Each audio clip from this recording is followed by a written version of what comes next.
Hello and welcome. This is Stop Conflict in Your Relationships Now. My name is Kitty Coy. I spent 10 years as a neuroscientist, as a behavioral neurophysiologist, actually. So I studied how the structure of your behavior actually affects and changes the structure of your brain, and how the structure of your brain affects your behavior. Now I am a magnetic mind coach, and I work with driven women that want to create more connection, more abundance, and more impact in their lives using neuroscience-based tools to get there. So this is all about how do we stop conflict in our relationships, and I'll get rocking and rolling in this presentation. The reason why we want to, and I'll have a different argument, maybe not stop conflicts, but watch the conflicts in our relationships, because every time we have a conflict, it's a brick in the wall. Every time we have an argument, it's a brick in the wall. Every time, and this is a wall between us and the person that we're thinking about, or the person we're having conflict with. So every time they annoy us, it's a brick in the wall. Every time we're noticed on just the things that we don't like about them is another brick in the wall. And every conflict that we have that doesn't have a resolution is just another brick in the wall. What happens over time is we build this brick wall to be so high and so long that we can't even see the other person on the side of this wall. And sometimes we're both adding bricks to a wall. We all have our own wall though. So sometimes we're adding bricks to the wall, or sometimes they're adding bricks to the wall, but we might not even know that they're adding bricks to the wall. And so that's why people can start to detach from us in situations or whatever that is because they have built their own brick wall. And maybe sometimes people even build themselves in a silo of brick walls all the way around them. Every conflict we have is just another brick in the wall. So we're going to talk about how do we reduce the bricks. So basically, if you want to create connection in your relationships, there's two things. Stop adding bricks to the wall and start tearing down the wall. So we're going to talk today about tools that you can use to stop adding bricks in the wall between you and whoever it is you're thinking about. So I would encourage you, this actually applies to all of our relationships in life. I often use the framework of like an intimate partnership, like a spouse or a boyfriend or girlfriend or whatever that is. This applies to coworkers, bosses, every single person in our life. So take a moment now and think about someone in your life that you would love to have more connection with, that you would love to reduce the conflict that you have between you and that person. And just call them up, like call that person up in your mind. Just thinking about them, and I want you to hold that person in your mind as we're talking about this, because I'm going to be giving you tools on how to increase connection, how to decrease conflict. So it's really nice as we go through this presentation if you can hold that idea of the person in your mind. So the reason why it's so important, and I'm grateful for your time today on this webinar, is if we let that brick wall between us and the person we're holding in our mind get too big or too tall, that's when breakups or divorce or these, splitting of friendships and all of these things happen, because this brick wall isn't being addressed. So it is time to stop putting bricks on the wall today, and let's learn how. Before we get into the tips, I want to pose an idea to you, and it might be a controversial idea. Conflict can actually be positive. Not all conflict is bad. Like, yes, we do. That's why I said, every conflict that's unresolved is another brick on the wall, because conflict can often serve as a rumble strip, similar to a rumble strip on a highway in our lives. Like, if you're not familiar with a rumble strip on the highway, if you're driving in your lane, as soon as you start to exit your lane, it makes a sound to let you know, danger, danger, you are exiting your lane. You're getting out of alignment with where you want to be going. So in that way, when we start to have these conflicts, we can choose to start shifting how we feel about these conflicts in our lives, and using them as a tool to show us where we could create more connection, where we could learn and grow in our lives. And I would encourage you, just for the rest of this presentation, the next 50 minutes or whatever, what if you could just entertain the idea that conflict is actually a gift? If you don't know, before those rumble strips existed, people would exit the lane and there was a lot more accidents and people driving off of the road because they didn't know that they were going out of the lane. And that created a lot of, loss of life and dangerous situations. So what if conflict is a gift? What if conflict is showing you you're getting out of alignment in some area? This is some place in your relationship you could use some attention. So if you could just entertain the idea that whatever conflicts you're having in this situation is a gift. Sometimes it's a gift for you. Sometimes it's a gift for both of you. It's always, everything in life is a learning experience. And it is our job as we learn and grow and evolve to be the best version of ourselves. It's our job to always be able to find the gift in every situation, every person, every time we're triggered, every conflict, to find that gift. And then again, today we're going to teach you what you can do to stop creating conflicts that are unresolved. And the reason why conflict is so important, and I always forget the name of this Japanese term, but it's like kitsungi. It is the art of when pottery breaks in Japan, they recreate the pottery with the pieces and they fill in with gold with where the broken parts are. And this is the beauty of conflict, is when you are become aware of these areas of your life where you have this conflict, then you can put attention and intention, and you can start utilizing tools. You can address the situation of whatever has created those cracks in your relationship. If you don't know that there's cracks, you can't fill them with gold. The reason why I love this analogy of the Japanese pottery is, and how they fix it, is because in these places now, the areas that were broken originally are actually much stronger now. That gold becomes an unbreakable part. And so what if, when you have these conflicts, you learn how to resolve them, you find tools, or you go to therapy, or whatever it is, you do something to create connection in the areas where you feel conflict in your relationship. If you apply tools, these, and I know it from personal experience in my own life, in my intimate relationship, in my friendships, when we can approach conflict with the idea it's a gift and we can use it to create more connection instead of assuming it's a negative thing that's reducing connection. When we can do that, we can be even stronger. So conflict shows even stronger in our relationship. Conflict shows us the places in our life where we're not in alignment. Maybe it's not in alignment with yourself, or maybe it's not in alignment with others. It can show you unresolved issues that you haven't addressed. And so that gives you the opportunity to address them again. It shows you where you have room to learn and grow new skills in communication, or whatever that is, emotional regulation, intelligence, whatever that, emotional intelligence, all those things. And it shows you where conflict shows you where you're not being fully intentional in your relationship. Because when you're intentional in your relationship, you are working with conflict. And I'll use my own examples throughout this presentation. When my husband and I have conflict right now, I stop him, I am experiencing this conflict, and I will just be like, pause. Where is this coming from? How can I support you? Well, like, what's underneath this? Where's this really, like, what's driving this? And I love that question. Thank you so much. For anybody who's just joining us, feel free to ask questions in the chat. If other people are creating conflict passive aggressively, which is actually the very example I have, I was trained. We all have different conflict management styles. And I actually teach a class about emotional intelligence around this.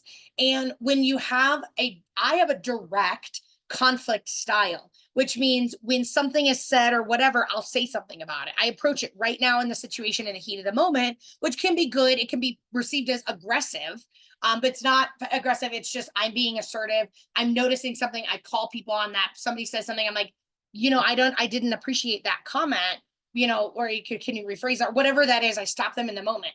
Well, my husband comes from a very different family household of conflict relationship styles, and they're all very avoidant.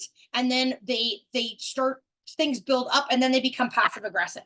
So we had this, like, he felt attacked and I felt like he was running away situation. So understanding the conflict style of the person around you is very important, and learning and experimenting with tools on how to work with this. So my husband was very passive aggressive at me, and he would say something and be like, well, I'd be like, oh, hey, could you get me a cup of coffee and whatever?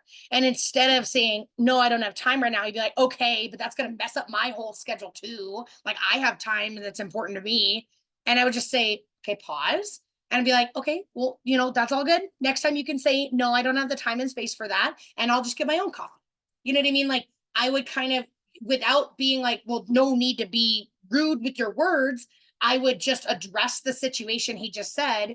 And that comes from being able and learning with and working with the person. He didn't ever want to say no. He wanted to show up and be supportive of me. And so sometimes he would overextend himself in that support. So I kind of learned those patterns and I would say, oh, no, I got it. I'll figure it out. It's okay. I can wait on coffee, or I don't need coffee, or maybe, I'll jump in a meeting and ask him if I can have a 1 minute break, whatever that is. I was addressing it without attacking them, without taking the bait, because what he's not, I would, before I learned how to manage conflict appropriately, I would be like, well, no need to be rude. I would react to him instead of just responding to what he's actually saying. So when the person is creating conflict passive aggressively, you can either in the heat of the moment, like kind of diffuse the tension and kind of rewrite the scenario.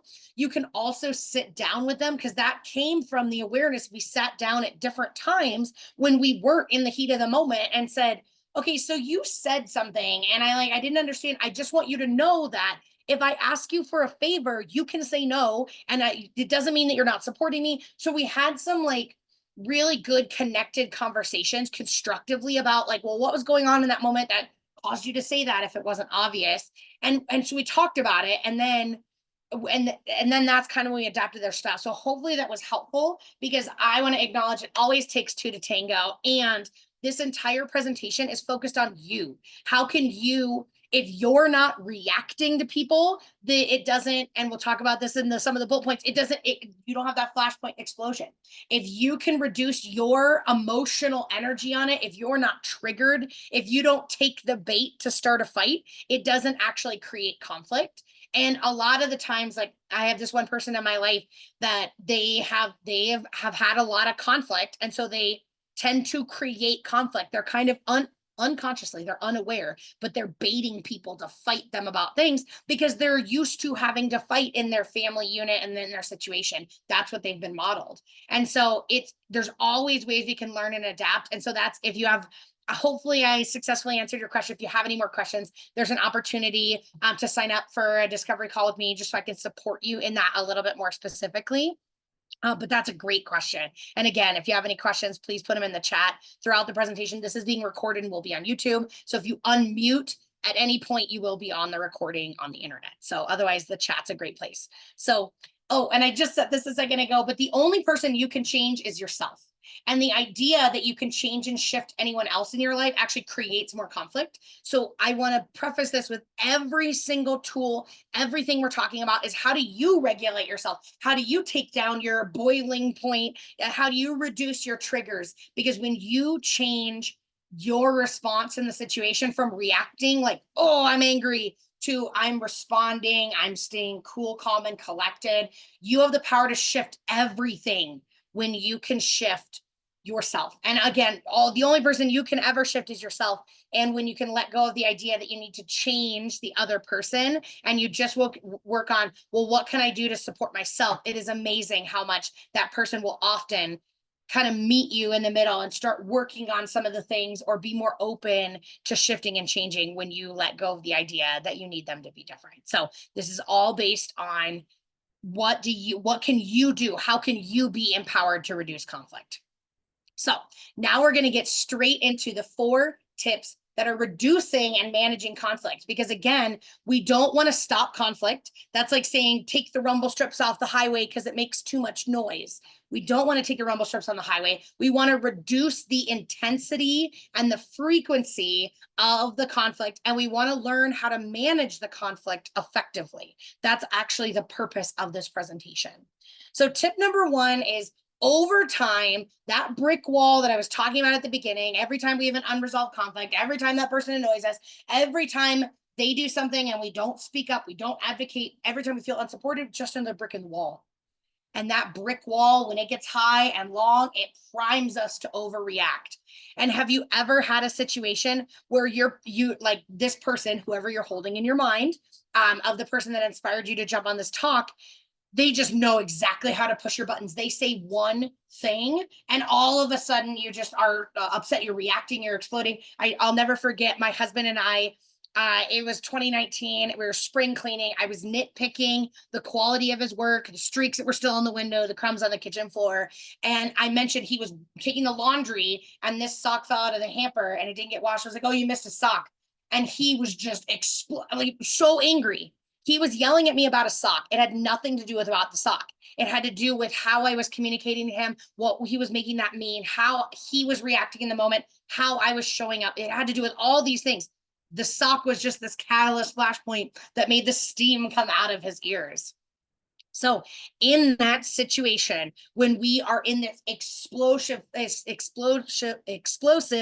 flashpoint situation with our emotions, our mental saboteurs have hijacked our conversation. And so in the situation about the cleaning, every time I was like, oh, there's streaks on the window. I'm just wanting the job to be done and complete so we can call it a day. And he was receiving that information as, I can't do anything right. Look at Kitty tearing me down again and again and again and again. And we had a conversation. This is how we got to that point. We had a conversation at a later point. I said, what was that all about? And he explained, he was like, well, every time you're pointing something out, it's you never acknowledge how good I'm doing. The 95% I did well, you're always acknowledging the 5% I didn't. And so his mental saboteurs were going crazy.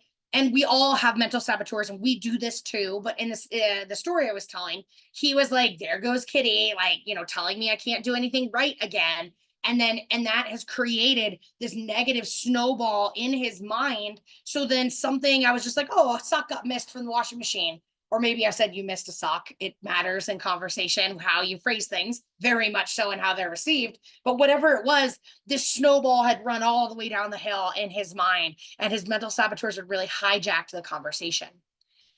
Here are some tools that you can use to stop reacting, because there's two things. We want to stop reacting in the moment, and then we want to work with improving our emotional regulation so we can stop reacting in the moment is like, okay, I'm triggered. Here's what I'm going to do instead.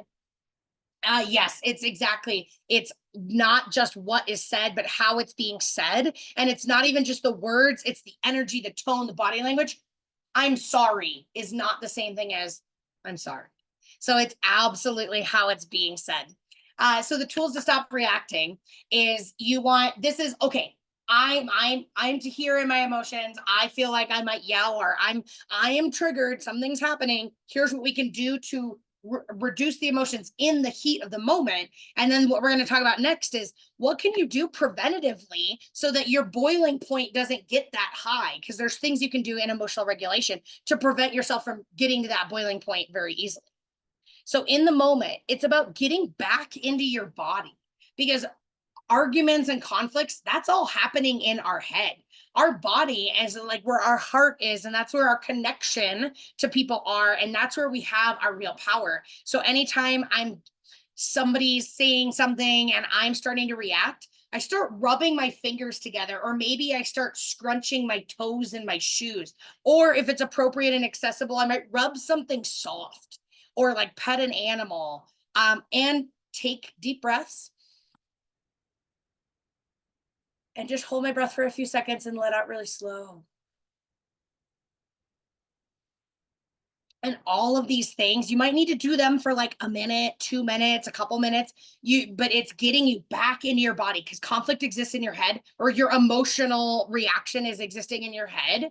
And when you get back in your body, that's when you start to calm yourself down. Another thing you can do to stop reacting in that moment is actually walk away. And being really clear, like I said, my husband and I had some very interesting things we had to work through, because for me, he was abandoning me. He was walking away. He was avoiding me. I had very strong responses to him taking time to walk away and so we started, and I was like, that's a trigger, like I'm triggered. And then he's like, walks away, and now I'm double triggered. And so then that would be like, well, I'm direct and I want to deal with it in the moment. And I would go after him. So we were like both attacking each other unconsciously, just based on our own conflict styles. And so what we started to learn is he would say things like, I need to walk away and gather my thoughts for a minute. I'm going to go take some deep breaths. I'm going to go to another room. I'm going to go take a walk for 5, 10, 15 minutes. And then we'll come away, or we'll come back to this. We'll come back to this situation. And when I have gathered my thoughts, and he would say things like, I don't want to yell. I'm not angry at you. I don't know what to say or how to react in this situation. I just need some time to compose myself. And just him saying that, being like, okay, cool. He's not avoiding. He's not like, because I would be triggered. You're not listening to me. You're not hearing me. He's hearing me. He just needs time to process. And yeah, it's really important to acknowledge in that moment. I love the conversation in the chat's amazing. In that moment, he's acknowledging, I hear you, and here's what I need. And I love it is really great to learn tools. Like, I have a carefully curated life.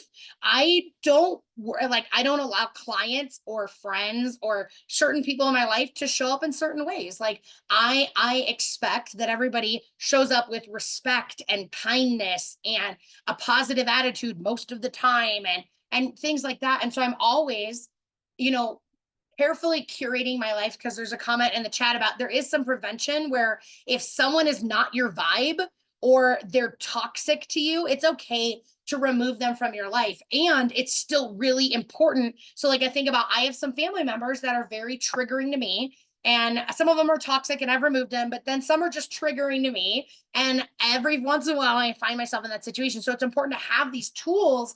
And also, you are allowed to create the life that you want. And that's especially an important message in the holidays. Like, I was talking to a client, and she was like, I really don't want to see my grandmother I told her either Thanksgiving or Christmas, pick one. I'm not going to go through both because it's a lot for me to do that. And I said, yes. And you have the right to do that, because she's still showing up. She's still spending time with her family, and she's creating boundaries that are supportive for her. So I love that. And in the moment, if you're overreacting, you can just take a step and walk away. Usually don't just turn your back and walk, because that's very triggering for the other person, but let them know, I need a few minutes to compose my thoughts. I'm going to take a walk. I'm coming right back. So what can you do to have a healthy release of emotions? Because your emotions are like a septic tank in your body. And when you have all these emotions, if you're not draining the tank, they just fill and they fill and they fill and they fill. And then now you're always to this boiling point of your emotions. So we want to have this healthy release of your emotions over time, consistently, as a practice. And again, when we're triggered, it's just showing it's something inside of us that needs love and healing and attention. That the person that triggers me the most in my family, that I said that it's like, I learned how to work with my triggers so I don't get triggered in that situation. What they do is they have a personality trait. It's something I don't like about myself. And so they're like, always, they're very like, they talk a lot. They're really loud. They dominate conversations. I'm a lot better about that now. And there's been times in my life where people are like, can I get a word in? And so like, I'm having when I'm with that person and I'm triggered, it's because I can't forgive myself when I've been showing up in that way. And I'm just seeing a part of me that I haven't been loving on. I've been rejecting. I haven't been connecting. So every time we're triggered, it's just showing us something inside of us that needs attention, love, support, and healing. So that's a great way. So when I work on, what do I do? Like, I rub my fingers in the moment and things like that when I'm getting triggered. But every time they like interrupt somebody, because I used to be called out on interrupting all the time. Every time they interrupt somebody and change the subject and take over the story, and I just say to myself, and it's like, it's okay. It's okay. And like, look how passionate they are, instead of being like, oh God, not again. Or I hate that I used to do this to people. I'm just like, oh, they're passionate. And I forgive myself, is what I'll say in that moment to help reduce my emotional triggers. And so I talked about the septic tank. What do you do on a regular basis that allows you to express your emotions in a healthy way? Would you believe me if I told you that science research shows that your emotions last for only 2 minutes? And if you're experiencing an emotion for longer, that neurochemically in your body, they last for only 2 minutes. If you're experiencing an emotion for more than 2 minutes, it's because A, you're holding on to the emotion because it's comfortable, it's practiced, it's an emotion you've spent a lot of time with. So it's very easy for you to go, just like if you walk a trail a lot of times, that get a well-worn groove, and then you can get, if you're riding a bike, you get stuck in that groove on that trail. That's what happens in our brains when we have an emotion that we're practiced in feeling. And that's a reason why emotions would last longer than 2 minutes. The other reason emotions would last longer than 2 minutes is because we're resisting feeling them. Well, I don't want to be sad. And so what we're doing is we're pushing that emotion away. But in reality, whatever you resist persists. So when we have healthy outlets to express our emotions regularly, I would say if this is I really do, I do a couple times a month now, because I've learned how to work with my emotions. They don't build up. When you're starting out, I would say if you're in a tough place in your life, you can release your emotions for 3 minutes a day. However, most people I recommend once a week. Once a week, you sit down with your emotions and, oh, I already said this, you just give yourself the time and space to feel that emotion. And one of my favorite ways to do this, it's called date with self-doubt. I learned this from a mentor long ago. This date with self-doubt is you give yourself 10 minutes, and it's Friday morning at 9:15 a.m. or whatever, and you keep that appointment every single week, and you just spend 10 minutes journaling. And this was all about, it was from a business coach. She's like, what if I don't make it? What if I can't, get clients the results? What if no clients sign up? What if my business goes bankrupt? Like, you just write whatever you're experiencing, and it could be all emotions or one specific emotion, but you just get it all out on a piece of loose leaf paper. Do it on loose leaf, not like in a journal. And you just get all that emotion out. And then I like to burn it in a safe way, like in a sink or in a fireplace, in a controlled way that you're not going to start a fire. But it's out of my head, it's onto paper. And then the fire is like transmuting and releasing that energy into the world. And here's the amazing thing is when you consistently give yourself the time and space to process your emotions, when self-doubt or whatever emotion, it could be a date with anger, a date with fear, it doesn't matter, whatever emotion you're practicing feeling and that you get stuck in, you can say a date with that emotion. And so, like I said, when I learned this date with self-doubt, whenever self-doubt came up in my business, I would say to that, I'm going to notice, oh, I'm feeling doubt, what if I don't make it, and instead of letting my mind go crazy, I would like talk to the emotion and say, hey, doubt, thank you for coming. Did you know that your appointment is Friday at 9:15 and it's Tuesday at 4 p.m.? If you could go ahead and just wait for your appointment, I'll work with you then. And here's the crazy thing, it actually listens. When you do it every week, when you prove to doubt or anger or whatever the emotion is that you will actually be intentional and release it, it will immediately like dissipates within a few minutes. And it comes up again on Wednesday at 7:30 in the morning. You say, hey, doubt, I have a meeting with you on Friday.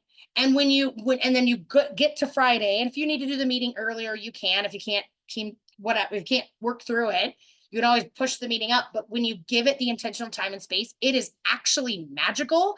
That once I did this for a month, 2 months, I actually never noticed myself having doubt throughout the week because I was giving it a space to be expressed, and I was telling it just like how like if you tell children, here's the appropriate way, here's the boundaries, they might thrash a little bit in the beginning, but then they start following the instructions. Your emotions do that same thing. And so this date with self-doubt, as long as you do it and you always keep that date, works really, really powerfully. The other thing I like to do is EFT tapping. I don't have time to get into it today. However, you can look it up. It's called Emotional Freedom Technique, or you could just search tapping and it'll come up. And this is the picture that I have posted, it's all of, these are the points. And it's, what's really cool about EFT is it's ancient Chinese medicine meets new age modern psychology. So what you do is you actually tap on the meridians that are associated with specific organs in Chinese medicine, because in Chinese medicine, each emotion is associated with a specific organ. And I do know that the collarbone, this is like each emotion is a specific tapping point. And so this emotion, your collar, tapping on your collarbone is about fear. And I know this emotion, tapping on your chin, is about shame. I don't remember the other ones off the top of my head. But what happens is you just tap through these points while you say specific phrases. Again, just follow YouTube, Google it. It'll take you through videos. It'll step you through the process.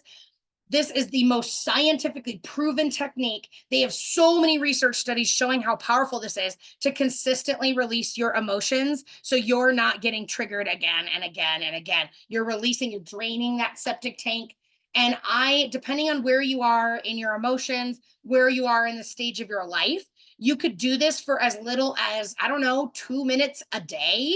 And this would do within a week, 2 weeks, you'll notice a significant difference in your emotions. If you're like, if you just gotten out of an argument or you're beating yourself up in your mind or something just happened, sit down and do this for 10 minutes or really until the emotion goes away. But I often find 7 minutes, 10 minutes, 12 minutes of doing this tapping while you say the phrases, my emotions just drain out of my body really quickly. So this is the best thing you can do to support yourself in reducing this boiling point. You know what I mean? So if you drain the septic tank and you're to here in your emotions, but your boiling point's here, it takes a lot to get you there. So that's the beauty of EFT. Stepping into tip number 2 is part of the reason that we have conflict in our relationships is we actually don't communicate as effectively as we think we do. And there's a reason why they say not to edit your own writing, because you know what you mean. And therefore you might not be actually hearing what you're saying. Or like in editing, I have this thing where I don't use I'll lead a meditation. I'll say lead meditation. And I forget word, but when I read the sentences back, I put the word in there because I know what I mean. The same thing happens in our communication. We think we're communicating effectively, but we're actually not communicating as effectively as we think we are. I actually have a webinar. When I send the recording of this presentation, I'll send links to my future events and a recording of, I have a webinar called How to Communicate to Get What You Want, which teaches you the different communication styles. Because oftentimes, if we're noticing that we have conflict around communication with more than just one person, there is something that we get to learn and grow in our communication styles. And we really, we expect people to be able to read our minds a lot of times. And I want to tell you a story about this specifically, about how what we're saying can mean something different to the person receiving it. Again, I like to use a lot of stories with my husband because we've had a lot of communication and I don't want to say conflict, but we've been in a lot of situations where we're not communicating effectively. And then we've worked and overcome that. So just a laundry list of these stories. So my husband is in charge of cooking dinner. It works better for his business. Monday through Friday, he does all the cooking, especially dinner. And I taught him how to cook. He really didn't know how to cook very much when we first met. And so he would make a meal and then he would ask me, so how is it? That question for me, what I made that mean is he's looking for honest feedback. And so I'd say things like, oh, it's good. And the asparagus is a little overdone. You could probably take the salmon out 1 minute earlier. And so I'm giving him feedback because how is it to me means tell me how it is. I want to get better. I want to improve. I want to grow. I want feedback. And then he would get upset. And again, what he made that mean is I thought he was looking for tips with that question, but what he was looking for was compliments and thank you for cooking dinner. And so I was answering the question I thought he was asking, but he meant something. Yes, what you did great, honey. That's exactly what he wanted to hear. But because I taught him how to cook, I was like, oh, he just wants feedback. He wants to become a better cook because that's what I made that question mean. And so we had a conversation about it because he would then get upset. And he was like, when I'm asking that question, I'm looking for, compliments and kudos and thank yous and all that. So and now when he asks that question, it's always, oh, it's great. It's delicious. Like, thank you. Because generally speaking, the food's always really good. If there's something like, oh, the asparagus is underdone, he says it, he calls it, he knows, he has a palate. I can trust him. He doesn't necessarily always want to, get my actual opinion. He's looking for support and love. His love language is words of affirmation. And so when he said that, he's like, what I really want. And so now every time when he makes me dinner or whatever that is, I'm always like, oh my gosh, thank you so much. So he doesn't even have to ask all the time because we had a conversation at a cool, calm, and collected time. I found out that what he wanted was words of affirmation. So I just give them freely to him because I do really appreciate that he makes dinner. So like literally every time he makes dinner, I'm always complimenting the meal. Like, this is great. Thank you so much. And I know, I know it's a thing that you make dinner every week. And I just really appreciate that you do that so I can see my clients later in the evening. Like that supports me and whatever. And I really appreciate you. And then the other thing I said is, and I was like, I just want you to know the question, how is it? That's an open-ended question, and it could go either way. And so I said, if you're looking for compliments, because it's not just me, he's doing this with. I was like, if you're looking for a compliment, it's better to ask more effective to get the answer you're wanting. If you ask the question, is it good? You know what I mean? Because is it good? Yeah, it's great. Like it's a little bit more obvious what he's wanting the response to be. And so we both worked on our communication styles, but I just wanted to tell the story is I was not communicating effectively. He was not communicating effectively because we were speaking opposite languages. And so how do you, one of the things you can do, and one of the things I just modeled in that story is we created a relationship vision. This is what we want our relationship to look like and feel like. We just sat down and had a conversation when we were cool, calm, and collected. And I said, I really want to have a relationship where we're both, every time we talk to each other, we leave smiling, we feel good. So sometimes when we shut down is we're telling a different story in our head. Like I answered that question with, here's what's wrong with the meal 500 times before he said anything, because he was avoiding conflict. He didn't want to make it a problem. And so sometimes he started telling himself different stories and things like that. And sometimes we shut down because it's not the time and the place to talk about things. We're not like, if you're having a really hard day, hey, can I give you some feedback about our relationship? Not a great time. So it's really important to sometimes and then there's things that trigger us, or sometimes, things that are really something as little as a meal asking a question, was another example where I already told the story about the cleaning and the whatever. He was telling a story in his mind that I was always nitpicking him, when in reality that is my perfectionism showing. And I had an opportunity when he shared these things, I had an opportunity to check, because it doesn't matter. It doesn't matter that there's streaks on the window. The window is mostly clean, and good enough can be good enough. So I was learning in all of that. And oftentimes when we're shutting down, it's not the right time and the place to approach this conversation, or it's not being approached in a way that serves us. It's somebody like coming after us or whatever it is. It's a big trigger of something we need to work with and release. Like perfectionism was bleeding through in every aspect of my life, or we just don't have the tools to have those conversations effectively. So it could be a variety of those reasons of why we're shutting down.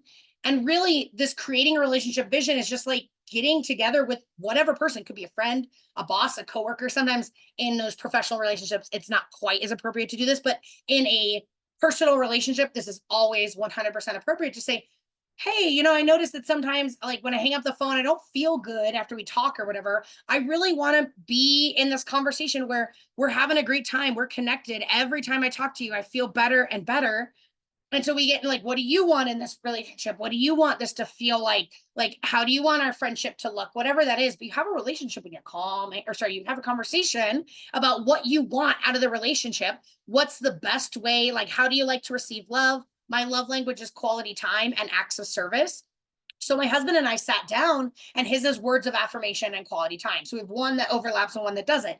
Quality time's easy. We both want that. So we both intentionally spend that on each other and whatnot. And so I have modified my style. I don't naturally give words of affirmation as much. That's like my third love language. And so I don't give it as much. It's his first.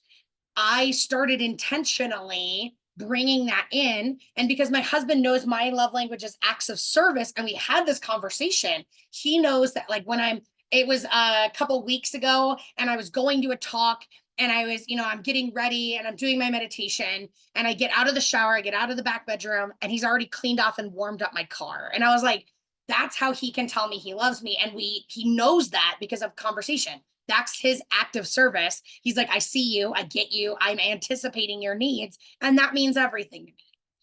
So just setting the intention that you want to discuss your relationship and discuss potentially some of the areas where your relationship you have some rough edges without reacting. Because this is not a, well, you said this, or this is not a time, because that just increases the fight. You really want to be able to set the intention. I want to talk about these things so we can have a great relationship. We can stop being so reactive. The point of this conversation is not to trigger each other. So how can we approach this in a way that supports us? And then finding win-win situations, because compromise is BS, in my opinion. Compromise is lose-lose, where neither of you feel like your needs are being met.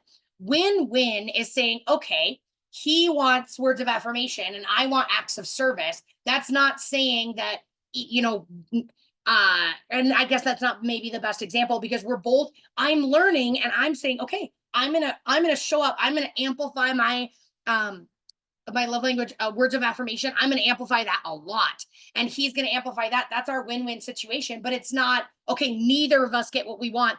I don't like words of affirmation, so I'm not going to give them to you. And you don't like acts of service, or that doesn't resonate with you. So we're just going to just focus on quality time. That's compromise. That's lose-lose. This is about creating win-win situations in your life. And I know I'm talking fast. I want to pick up the pace. I just want to get through all 4 of our tips.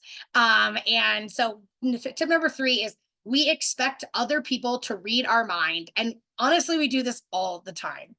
You've probably heard of this story. You either created one yourself, you had a kiddo that created one, somebody's kiddo that did, or you've heard of these paper mache volcanoes we all made in grade school, where you have this vessel that looks like a volcano, and you put baking soda inside of it, and you add baking soda, baking soda, baking soda, baking soda, and then you add one thing.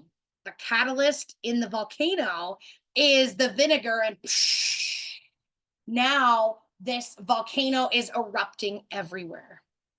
This is what happens to you when you have unmet needs that you're not expressing, your needs are not getting met. We then bottle that up, and then we explode, and suddenly you're yelling at your partner about a sock when it has obviously nothing to do with the sock. So there's 2 ways we can avoid this this explosion in our lives at the people in our relationships. So I want to ask you a question. What is one thing you need to feel connected in your relationship? And hint, hint, it's probably your love language. I've talked about love languages a lot at this point, but it's really good to know your love languages, the people in your life to know their love languages. Simple online test. Also, you can tell because people express their love in the love language they like to receive usually. So what's one thing you need to feel connected in your relationship, especially focusing on something that you maybe haven't expressed or even acknowledged as a need?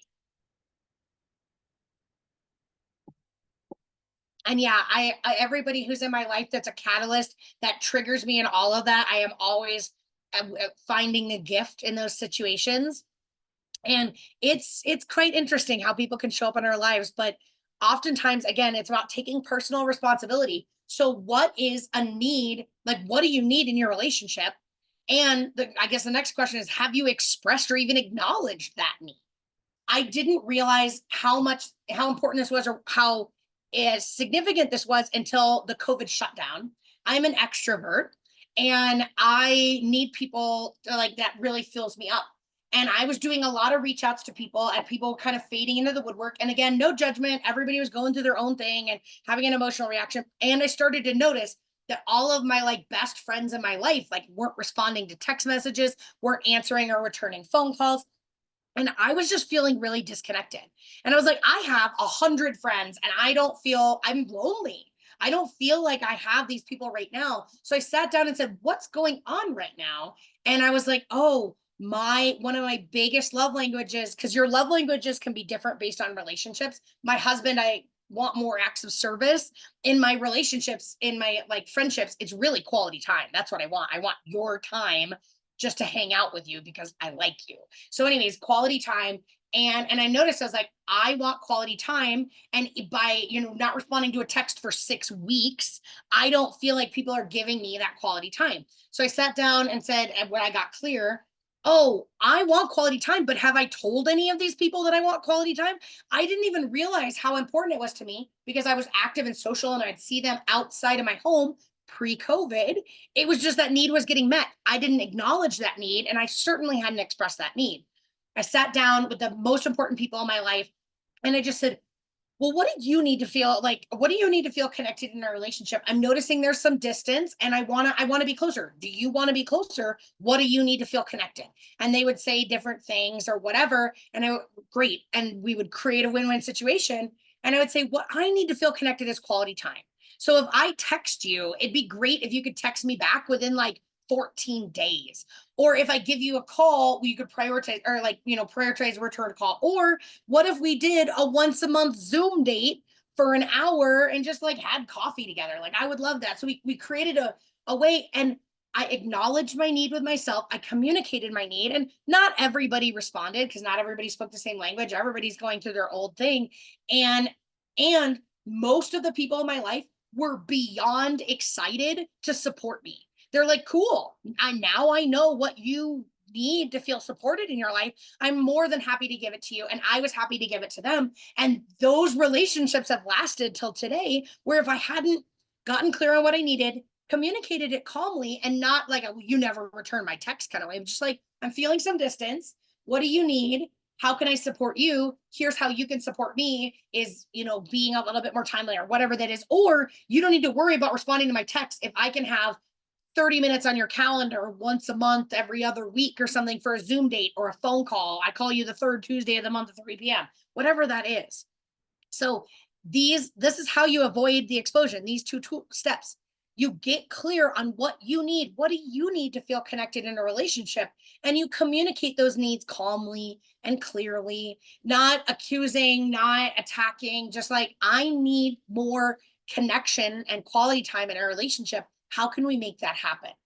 And then finding and brainstorming win-win situations. And it's in your household, it's just in your life. It's so important though, because every single one of those people were like, oh my gosh, I've been so doing my own thing. I didn't even realize that I wasn't responding to you for months at a time. Like, and I'm sorry that, they're just, I was taking it personally when I didn't need to. This is something I get to, again, a gift I get to work on in myself. So I just wanted to share, this is the third tip. So now let's go into tip number 4. Whatever we focus on is where we can create conflict in our lives. So imagine this, you've had a long, hard week. It's been stressful, it's exhausted at the end of the day on a Friday, and you're just like, to hear with all these things that have happened, and you're just like, can't wait to like go home, have a drink, decompress, whatever it is you do on Friday. And you go through the office, picking up all the bags of trash from all the different offices throughout the week. You pick those up and you bag them all up and you put them in your car. You drive home, and then you get home, and whoever's there, you pull out that trash bag, you're throwing trash around, you're dumping it all over your house. Who's been there? Raise your hand. Here's the interesting thing you might not realize. Unconsciously, we all do this all of the time.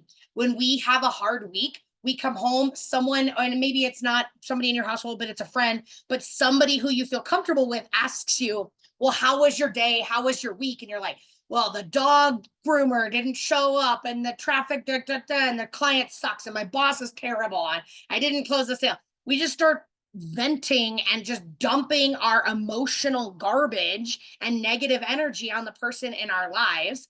And if we notice and shift, we have the power to shift everything when we shift our focus. What are you focused on? And like, let's do like a quick little honest assessment.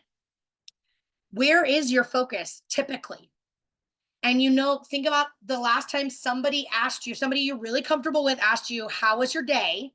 Did you immediately go into, here's the laundry list of things I don't like right now, or things that aren't going well? Or did you say, oh, I had a good lunch, and like I got a text from a friend I haven't heard from, that was neat. Even focusing on these tiny little things can be a big difference. And I was actually just talking about this a minute ago. I like to do, because our lives are, so hold on, let me finish this thought. I'm getting all excited and jumping to the next thought. You know where your focus lies, because when somebody asks you a question, the first thing you lead with, that's where your focus is. So is your focus on joy or stress? And and so I'll tell the story really quick. Our lives are not all sunshine and rainbows. We can't just like, I'm not saying, oh, paste a smile on and be happy even when your life is falling apart.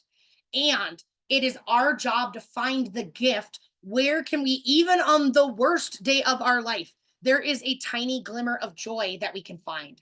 So back when I was really there many years ago, pre 2018, I went through a period of depression. And I was just using all the people in my life as punching bags. They would ask me, how was your day? And I would just be like, there's everything I hate about my life. And I started to notice I was using those people in my life as a punching bag. I was deflating them. They would be excited and then they would talk to me and they'd be like, oh, yeah, okay, whatever. And like, if you know me or even feel me right now, that is the opposite of what I do now, because I noticed and I shifted my focus. So even on the hardest days where I hated my job and all the things, my husband asked me, how's your day? And I'd be like, my coffee was extra good today. I got a pretty decent parking spot. I was, even though it felt in the time, I was like, these are the most trivial things ever, I was still committed to finding joyful moments, golden nuggets of my day, and sharing those first. And I like to do the sandwich cookie version of communication, where you start with what are you joyful about. And now a lot of times I don't even ask how you are. I ask, what are you celebrating today? What's something you're grateful for this week, or what went well? I'll even phrase the question, because remember, communication is important. You can have leading questions that will get positive answers. So I start the conversation with positivity. Here's what lights me up. Here's where my joy is. Here's what went well today. And then, I mean, the meat of the conversation, there could be things that are not so negative that you need to talk about. So you can talk about those. And then you always leave the conversation on a positive note of feeling good, supporting people and saying, well, how are you going to make today greater? What are you going to do? Or, this is what I love about you, reflecting, compliment, whatever it is. But you start with a positive, and then whatever you need to talk about in the middle.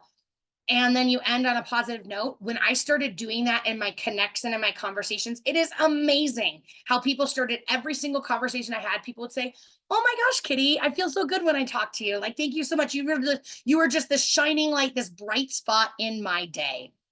And so I appreciate it. Hold on one second. And so, sorry, we have somebody coming to the door right now, and my dog's gonna go nuts in a second. So anyways, where is your focus, on joy or on stress? Because our lives are basically 80% positive and 20% negative in general. And it could change if you're going through a stressful event. You could be 40% positive, but when we're 80% positive and 20% negative, our brain is hardwired, because of caveman times, to focus on the negative. And this is because our life and our family's life depended on us being like, if a snake wandered into our camp, bit somebody, and they died, our family's lives depend on us remembering exactly what the coloring and the patterning of that snake was. So our brains are literally hardwired to really focus and cling to and reinforce this negative, whatever's going on in our life. We literally have more pathways in our brain to understand that. And so our brain amplifies this by up to 3 times. So this 20% negative starts feeling like 60% negative. And if our life is, let's say we've got some things going on and our life is actually about 40% negative, suddenly that 40% feels like 120%. And so we're overwhelmed by these negative emotions. And so I already asked this reflection time, how was your day?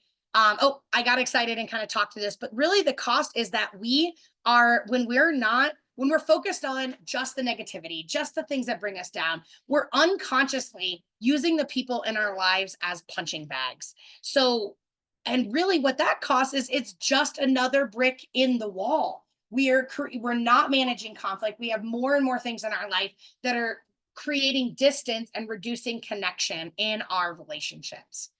So you have the opportunity now that I always say this, there's no reason on beating ourselves up for how we showed up in the past. When you know better, you do better, you can do better.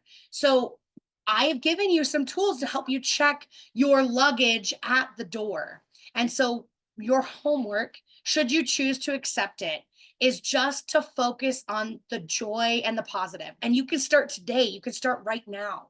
Just the next person you interact with, maybe you could do that sandwich cookie technique of the like starting with the positive, going into the negative, and then ending with the positive. And it doesn't have to be going into the negative, just going into the meat or the reality of the situation. Maybe that's what you do. Maybe you share the joy and the positive focus by starting up a friendly conversation with somebody in the Starbucks line or in holding a door for somebody at the bank or whatever it is. Sharing your joy first, shining your light gives the opportunity and the availability to everybody in your life to share that joy and shine their light as well. So your homework, should you choose to accept it, is just to focus on joy first, at least one time today. And what if you made that a practice that each day you intentionally started one conversation focused on the joy? And it is time to tear down this and use a wrecking ball to tear down all of the brick wall between you and the people in your life.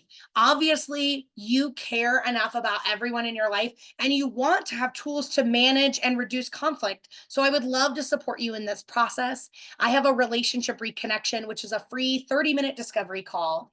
In this time, I will give you one tip that you can use today, specifically tailored to your situation, how you can reduce conflict, and also, and if it's a fit for us to work together, a roadmap of how I could support you consistently with tools and accountability in reducing conflict and learning how to manage it and learning how to create greater emotional regulation. So please, please, please, if do not miss this opportunity to feel seen, heard, and supported in your relationships to reduce this conflict. I would love to invite you to jump on a call. I only have spot.